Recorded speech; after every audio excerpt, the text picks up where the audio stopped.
आज हम लोग फिर से यहाँ आए हैं और नया टॉपिक लेके चलेंगे जिसका नाम है धातु और अधातु।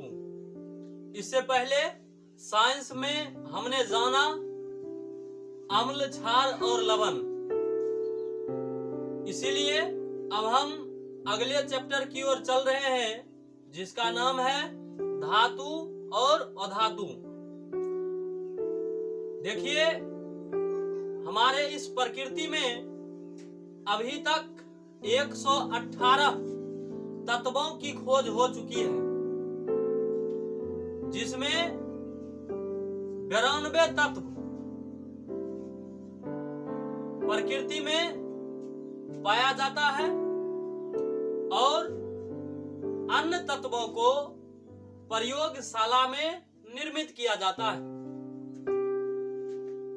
हम सब जानते हैं कि तत्व सिर्फ एक ही परमाणु से मिलकर के बना होता है। आज उन्हीं के गुणों और प्रकारों पर हम धातु और अधातु की चर्चा करेंगे। देखिए, तत्वों के गुणों के अनुसार उन्हें मुख्यतः दो भागों में बांटा गया है। पहला धातु और दूसरा है अधातु। वे तत्व जो इलेक्ट्रॉन त्याग कर धनायन बनाते हैं धातु कहलाते हैं। धातु के बारे में हम लोग जानते हैं, वे तत्व जो इलेक्ट्रॉन त्याग कर धनायन बनाते हैं धातु कहलाते हैं। जैसे लोहा, सोना, चांदी, एल्यूमिनियम, तांबा इत्यादि। और अधातु के बारे में जानते हैं, वे तत्व जो इलेक्ट्रॉन ग्रहण करके ऋणायन का निर्माण करता है, यानी ऋणायन बनाते हैं, अधातु कहलाते हैं। जैसे कार्बन, ऑक्सीजन, नाइट्रोजन और भी गैसीय पदार्थ। देखिए, अब हम लोग धातु और अधातु के गुणों पर हम चर्चा करेंगे और इस तरह से चर्चा करेंगे ताकि उस गुण को आप सब एक बार में ही समझ जाएं। सर्वप्रथम हम जानेंगे इसके भौतिक और रासायनिक गुणों के बारे में, या दोनों को मिला के ही हम लोग जानेंगे।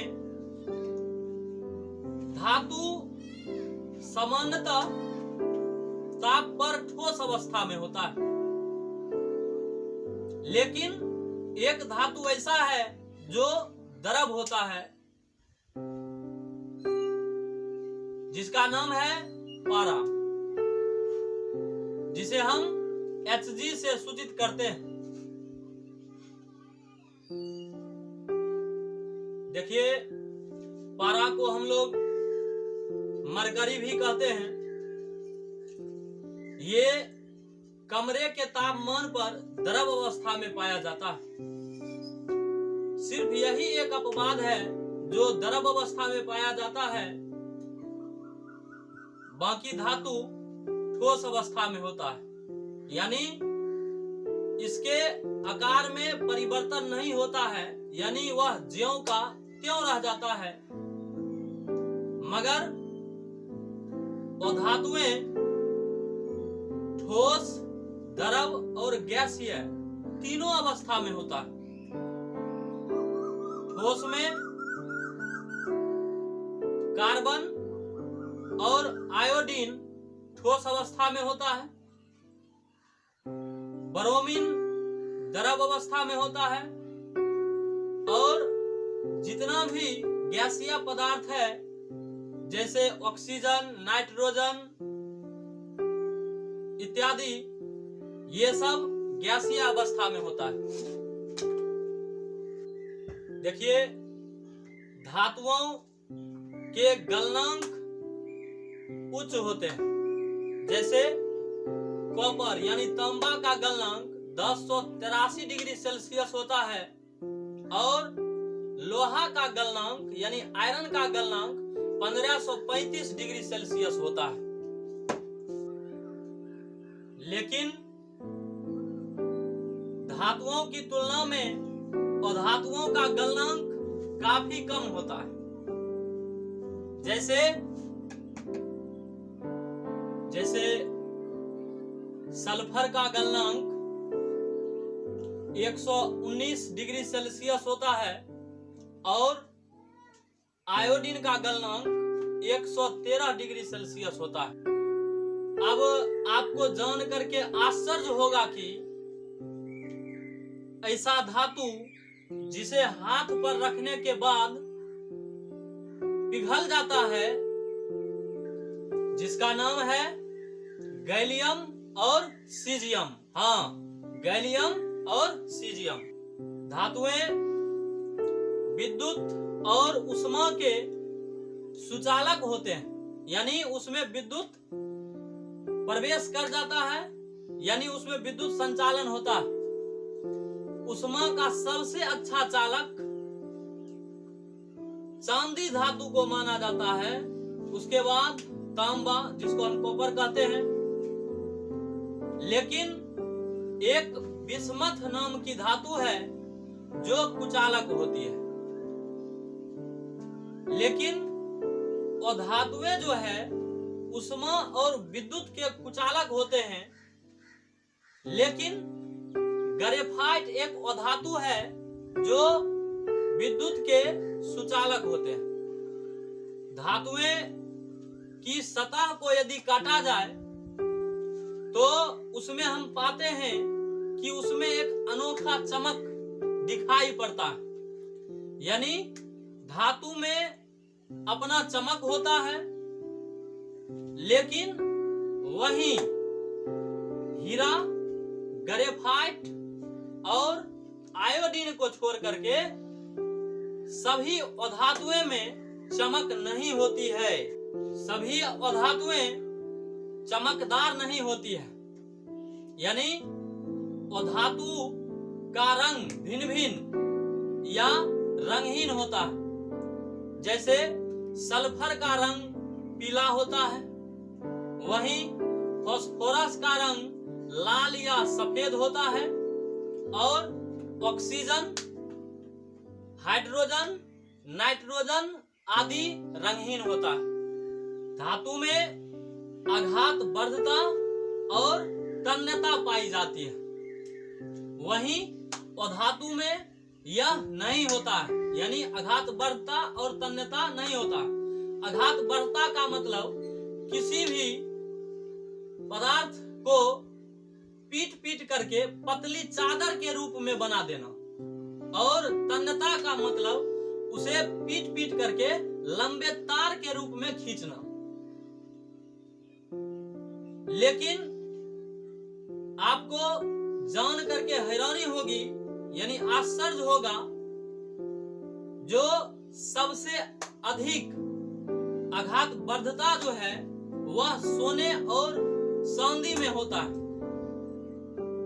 और आप यह भी जान लीजिए, जो 1 ग्राम सोने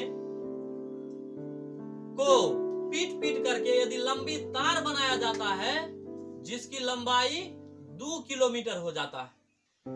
हीरा एक अधातु पदार्थ है जो इस दुनिया का सबसे कठोर पदार्थ होता है।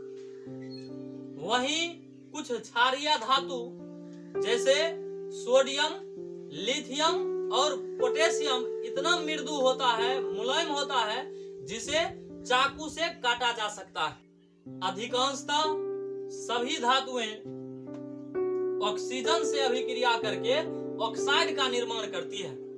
धातु जल से अभिक्रिया करके हाइड्रोजन गैस तथा धातु के ऑक्साइड पैदा करती है। बस ध्यान रहे, सभी धातुएं जल से अभिक्रिया नहीं करती है। धातुएं अम्ल से अभिक्रिया करके संगत लवण तथा H2 गैस प्रदान करते हैं। देखिए, धातु के ऑक्साइड क्षारीय होते हैं, लेकिन अधातु के ऑक्साइड अम्लीय होते हैं। कुछ धातुएं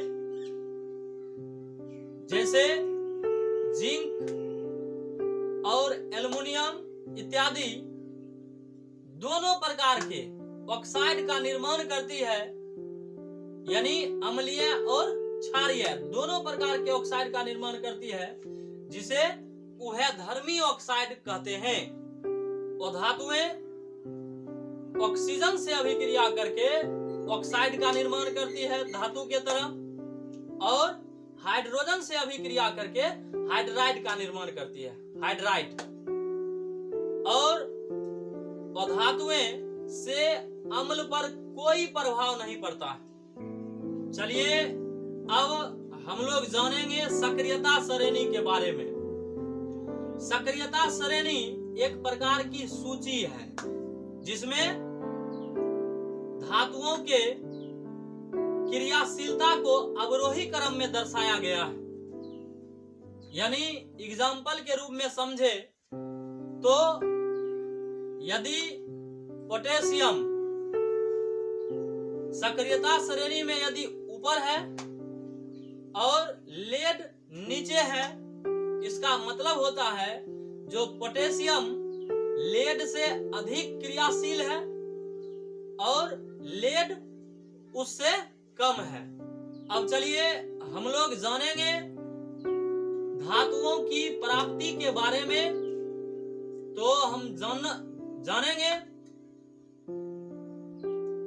अधिक से अधिक धातु प्रकृति में तो है ही, लेकिन धातुओं की प्राप्ति का सबसे अच्छा स्रोत भूपर्पट्टी को माना जाता है।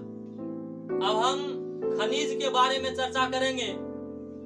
यह एक प्राकृतिक पदार्थ है, यानी वे प्राकृतिक पदार्थ जिसमें धातुएं या यौगिक प्रकृति से पाए जाते हैं, खनिज कहलाते हैं। वे खनिज जो सुविधापूर्वक और सुगमता से यानी कम खर्च में प्राप्त किए जाए, यानी जिनके धातु वैसा खनिज जिनके धातु कम खर्च यानी सुगमता पूर्वक प्राप्त किए जा सके, अयस्क कहलाता है। देखिए ये भी जानना जरूरी है, सभी खनिज अयस्क नहीं होता है, लेकिन सभी अयस्क खनिज होता है। इसका मतलब सभी अयस्क खनिज होता है, लेकिन सभी खनिज अयस्क नहीं होता है। अयस्क से हम लोग धातुओं का निष्कर्षण करते हैं। देखिए अब हम जानेंगे गैंग के बारे में। अयस्क में जो उपस्थित गंदगी होता है यानी अशुद्धि, उसे गैंग कहते हैं। चलिए अब हम लोग चर्चा करेंगे धातुओं के निष्कर्षण पर, और धातुओं के निष्कर्षण पर हम चर्चा करेंगे तो हम जानते हैं कि सांद्रित अयस्क से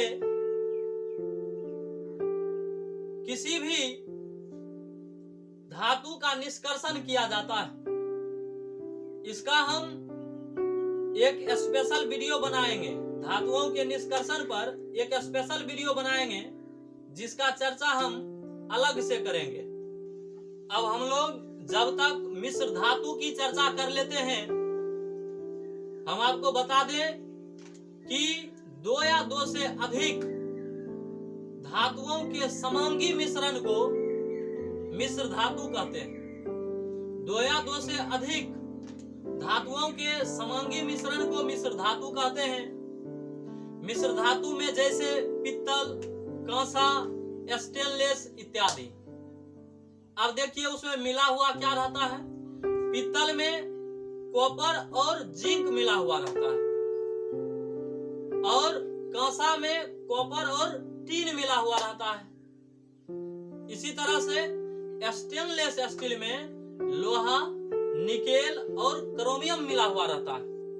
देखिए अभी हम लोग चर्चा किए थे कि धातु का निष्कर्षण उसके मुख्य अयस्क से किया जाता है। हम लोग कुछ धातु के उनके मुख्य अयस्क के बारे में चर्चा करेंगे, जिसमें लोहा का प्रमुख अयस्क होता है हेमाटाइट, एल्यूमिनियम का होता है बॉक्साइट, जिंक का जिंक ब्लेड, सिल्वर यानी चांदी का हॉर्न सिल्वर, तांबा जिसको हम कॉपर कहते हैं उसका मुख्य अयस्क होता है कॉपर पायराइट, और सीसा जानते होंगे लेड, उसका गैलेना होता है, और पारा जिसको हम लोग मरकरी कहते हैं जिसका मुख्य अयस्क सिनेबार होता है। देखिए हम लोग जानेंगे गहना, यानी हम लोग जाते हैं तो दुकान पे सोने यानी सुनार के दुकान पे सोने की माप कैरेट से होती है, और हम लोग यह भी जान ले कि शुद्ध सोना 24 कैरेट का होता है,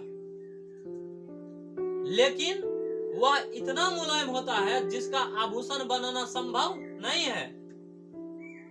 इसीलिए उसमें 2 कैरेट चांदी या तांबा मिलाया जाता है ताकि उसे सुगमता पूर्वक आभूषण बनाया जा सके। देखिए आप सब लौह स्तंभ के बारे में तो जरूर सुने होंगे, जो अपने दिल्ली में कुतुब मीनार के बगल स्थित है। इसे 1600 वर्ष पहले बनाया गया, इस स्तंभ को अवस्थित कराया गया,